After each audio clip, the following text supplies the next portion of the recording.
Sir, ನಾವು freedom ಟಿವಿಯಿಂದ ಕರೆ ಮಾಡಿರುವಂತಹದ್ದು.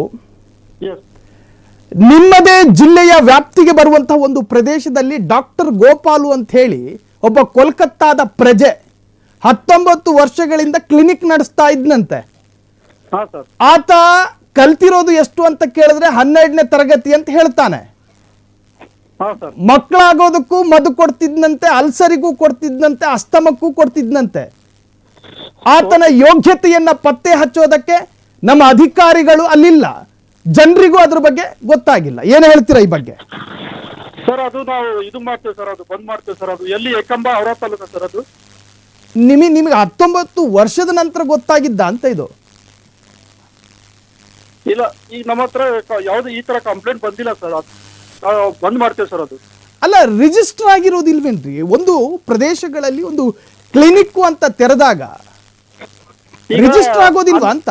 Black doctor clinic ಆಗಿರಲ್ಲ ಸರ್. ಯಾವ್ದು ಈ ತರ ಕಂಪ್ಲೇಂಟ್ ಬರ್ತದೆ ನಾವು ಅಲ್ಲಿ ರೇಡ್ ಮಾಡಿ ಬಂದ್ ಮಾಡ್ತೀವಿ ಸರ್. ಅಲ್ಲ, 19 ವರ್ಷಗಳಿಂದ ಸಾಕಷ್ಟು ಪೇಷಂಟ್ಗಳು ಈ ಮುಟ್ಟಾಳನ ಟ್ರೀಟ್ಮೆಂಟ್ ಪಡ್ಕೊಂಡವ್ರು ಯಾರು ನಿಮಗೆ ದೂರು ಕೊಟ್ಟಿಲ್ವಾ? ಇಲ್ಲ ಸರ್, ಯಾವ ದೂರ ಬಂದಿಲ್ಲ ನಮ್ಮ ಹತ್ರ.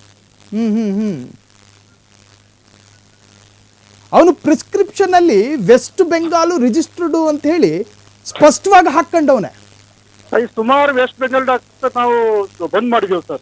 ಈ ತರ ಅಂತೂ ಯಾವ್ದು ಬಂದಿಲ್ಲ. ಈ ಸುಮಾರಲ್ಲಿ ಈ ಸುಮಾರಾದವನ್ ಸಿಗ್ಲಿಲ್ವಾ ಅಂತ ನಿಮಗೆ? ಈಗ ಟೋಟಲ್ 198 ಕ್ಲಿಯರ್ ಡಾಕ್ಟರ್ಗೆ ಬಂದ್ ಮಾಡಿದೀವಿ ಸರ್ ನಾವು ನಮ್ಮ ಬೀದರ್ ಜಿಲ್ಲೆಯಲ್ಲಿ. ಅಲ್ಲ, ಮಾಡಿಸ್ಲೇಬೇಕು. ಜನರ ಜೀವದ ಜೊತೆ ಚೆಲ್ಲಾಟ ಆಡ್ತಿದ್ದಾನ್ರಿ ಅವನು. ಮಾಡ್ತೇವೆ ಸರ್, ಮಾಡ್ತೇವೆ. ಚೆಲ್ಲಾಟ ಆಡ್ತಿದ್ದಾನೆ. Yes sir, yes. Doctor Gopal ಅಂತ ಹೇಳಿ ಮತ್ತೊಂದು ತಮ್ಮ ಗಮನಕ್ಕಿರ್ಲಿ. Yes sir. ಅಲ್ಲ, ನಿಮ್ಮ ಕ್ರಮದ ರೀತಿ ಹೇಳಿ ನನಗೆ. ಯಾವ ತರಹದ ಕ್ರಮವನ್ನು ಕೈಗೊಳ್ತೀರಿ? ಈಗ ಸರ್, ಇದು ತಾಲೂಕಾ TS ಇರ್ತಾರೆ ಸರ್, ತಾಲೂಕಾ ಆರೋಗ್ಯ ಅಧಿಕಾರಿ. ಮತ್ತು ಅದ್ರ ಜೊತೆ ಒಂದು ಟೀಮ್ ಇರ್ತದೆ, ತಹಸೀಲ್ದಾರ್, EO ಅಂತ ಇರ್ತಾರೆ ಸರ್. ಮತ್ತೆ ಕನ್ಸರ್ನ್ ಪೊಲೀಸ್ ಸ್ಟೇಷನ್ಗೆ ನಾವು ಕಂಪ್ಲೇಂಟ್ ಕೊಟ್ಟು ರೇಡ್ ಮಾಡ್ತೇವೆ ಸರ್ ಅಲ್ಲಿ. ಅಲ್ಲ, ಎಷ್ಟು ದಿನ ತೆಗೆದುಕೊಳ್ತೀರಿ? ಒಂದು ತಿಂಗಳಾಗಬೇಕಾ? ಇಲ್ಲ, ಆಗ್ತಿಲ್ಲ ಸರ್, ಒಂದು ವಾರದಲ್ಲಿ ಮಾಡ್ತೇವೆ ಸರ್. ಆತನ ಅಲ್ಲ, ಈ ತರದೊಂದು ಗಂಭೀರ ವಿಚಾರವನ್ನ ನಿಮ್ಮ ಗಮನಕ್ಕೆ ತಂದಿದೆ ಫ್ರೀಡಮ್ ಟಿವಿ. ಒಂದು ವಾರ ಬೇಕು ಅಂತ ಹೇಳ್ತೀರಲ್ಲ ಸರ್? ಇಲ್ಲ, ಮಾಡ್ತೇವೆ ಸರ್. ನಿಮ್ಮ ಪರವಾಗಿ ಅಲ್ಲಿ ಜನ ಮಾತನಾಡ್ತಾ ಇದ್ರು. ನಿರ್ಗುಡೆ ಎನ್ನುವಂತಹ ವ್ಯಕ್ತಿ ನಿಮ್ಮ ಕಾರ್ಯಕ್ಷಮತೆಯ ಬಗ್ಗೆಯೂ ಕೂಡ ಸಾಕಷ್ಟು ಜನ ಹೊಗಳಿದ್ದಾರೆ. ಸೊ ಹಾಗಾಗಿ ನಂಬಿಕೆ ಇಟ್ಟು ನಿಮ್ಮನ್ನ ಸಂಪರ್ಕಕ್ಕೆ ಮಾಡಿದೀವಿ, ನಿಮ್ಮ ಸಂಪರ್ಕಕ್ಕೆ ಬಂದಿದ್ದೀವಿ. ಈ ತರಹದ ಅವಿವೇಕಿ ಡಾಕ್ಟರ್ಗಳು, ಬಂಜೇತನ ಅಂತ ಬರುವಂತಹ ಹೆಣ್ಣು ಮಕ್ಕಳ ಕಥೆ ಏನಾಗಬೇಕು? ಸಣ್ಣ ಸಣ್ಣ ಮಕ್ಕಳು ಕೂಡ ಬರ್ತಾರ್ರಿ ಆ ಭಾಗದಲ್ಲಿ. ಶುಗರ್ ಪೇಷಂಟ್ಗಳು ಹೆಚ್ಚಳ ಇರ್ತಕ್ಕಂಥ ಭಾಗ ಅದು. ವಯಸ್ಸಾದವರು ಬರ್ತಾರೆ, ವೃದ್ಧರು ಬರ್ತಾರೆ, ಭ್ರೂಣದಲ್ಲಿ ಕೂಸು ಮೂಡದೆ ಇರತಕ್ಕಂಥ ಹೆಣ್ಮಕ್ಳು ಬರ್ತಾರೆ. ನಾನು ಒಂದು ಹೇಳ್ತಾ ಇದ್ದೀನಿ ನಿರ್ಗುಡೆ ಸರ್, ಅತ್ಯಂತ ಗೌರವಯುತವಾಗಿ ತಮ್ಮಲ್ಲೊಂದು ಕಳಕಳಿಯ ವಿನಂತಿ. ನಾವು ಜನಸಾಮಾನ್ಯರ ಶಕ್ತಿ ಅಂತೇಳಿ ಫ್ರೀಡಮ್ ಟಿವಿ ಕಾರ್ಯಾಚರಿಸ್ತಾ ಇದೆ ಕರ್ನಾಟಕದಲ್ಲಿ.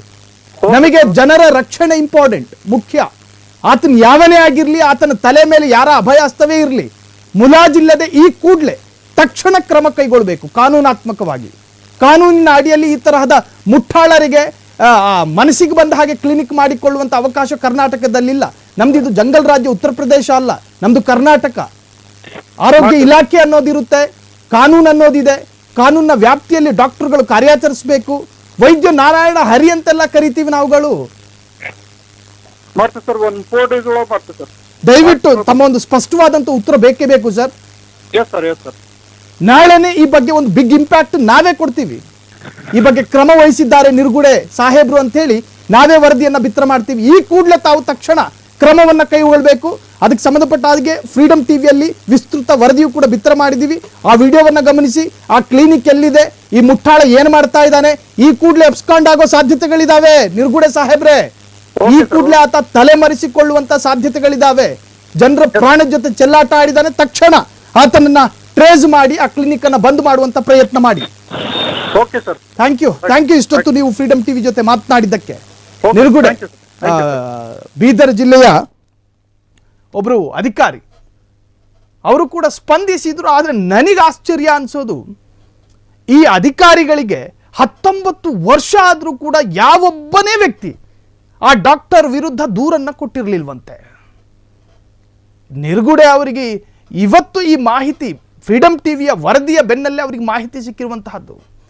ಸಾಕಷ್ಟು ಜನ ಫೋನ್ ಮಾಡಿ ನಮ್ಮ ಜೊತೆ ಹೇಳ್ತಾ ಇದ್ರು, ಫ್ರೀಡಮ್ ಟಿವಿಗೆ ಫೋನ್ ಮಾಡಿ ನಿಮ್ಮ ವರದಿಯನ್ನು ನೋಡಿ ನಾವು ಆಸ್ಪತ್ರೆಯನ್ನು ಇವತ್ತು ಗಮನಿಸಿದ್ವಿ. ಹೌದು, ಅಲ್ಲಿ ಒಬ್ಬ ನಕಲಿ ಡಾಕ್ಟರ್ ಇದ್ದಾನೆ. ನಾವು ವರದಿ ಬಿತ್ತರ ಮಾಡಿದ ನಂತರ ಜನರಿಗೆ ಗೊತ್ತಾಗುತ್ತೆ ಅನ್ನೋದಾದರೆ ಜನ ಎಜುಕೇಟೆಡ್ ಆಗೋದು ಯಾವಾಗ? ಒಂದು ರೀತಿಯ ಎಚ್ಚರಗೊಳ್ಳೋದು ಯಾವಾಗ ಜನ? ಈ ತರಹ ಮೋಸ ಮಾಡುವವರು ಇರುವವರೆಗೂ ಕೂಡ ನಾವು ಮೋಸ ಮಾಡಲ್ಪಡ್ತಾ ಇರ್ತೀವಿ, ನಾವು ಮೋಸಕ್ಕೊಳಗಾಗ್ತೀವಿ, ಜಾಲಕ್ಕೆ ಸಿಕ್ಕಿ ಹಾಕ್ಕೊಂಡು ಸಾಯ್ತೀವಿ. ಅಲ್ಸರು ಅಸ್ತಮ ಅಂತ ಬಂದವನ ಕತೆ ಏನಾಗಬೇಕ್ರಿ? ಕತೆ ಏನಾಗಬೇಕು?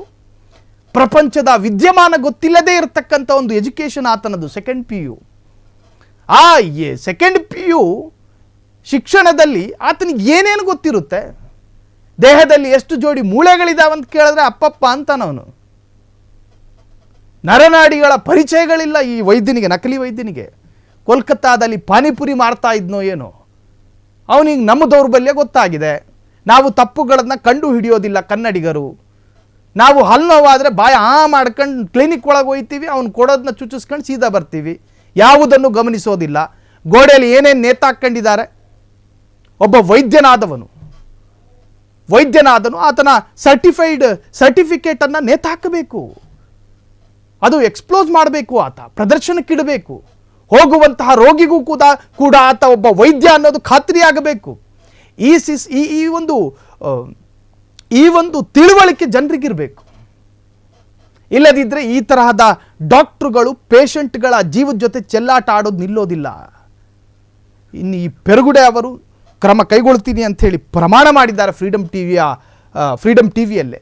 ಸೊ ನಾಳೆ ದಿನ ಇದಕ್ಕೇನು ಕ್ರಮ ಆಗಿದೆ ಅನ್ನುವಂತಹದ ವಿಸ್ತೃತವಾದಂಥ ವರದಿ ನಿಮ್ಮ ಫ್ರೀಡಮ್ ಟಿವಿಯಲ್ಲಿ ನಿರೀಕ್ಷಿಸಬಹುದು. ಕ್ಷಣ ಕ್ಷಣದ ಸುದ್ದಿಗಳಿಗಾಗಿ ಫ್ರೀಡಂ ಟಿವಿ ಸಬ್ಸ್ಕ್ರೈಬ್ ಮಾಡಿ, ಲೈಕ್ ಮಾಡಿ ಹಾಗೂ ಫಾಲೋ ಮಾಡಿ. ಹೊಸ ಸುದ್ದಿಗಳ ನೋಟಿಫಿಕೇಶನ್ಗಾಗಿ ಬೆಲ್ ಐಕಾನ್ ಮೇಲೆ ಕ್ಲಿಕ್ ಮಾಡಿ.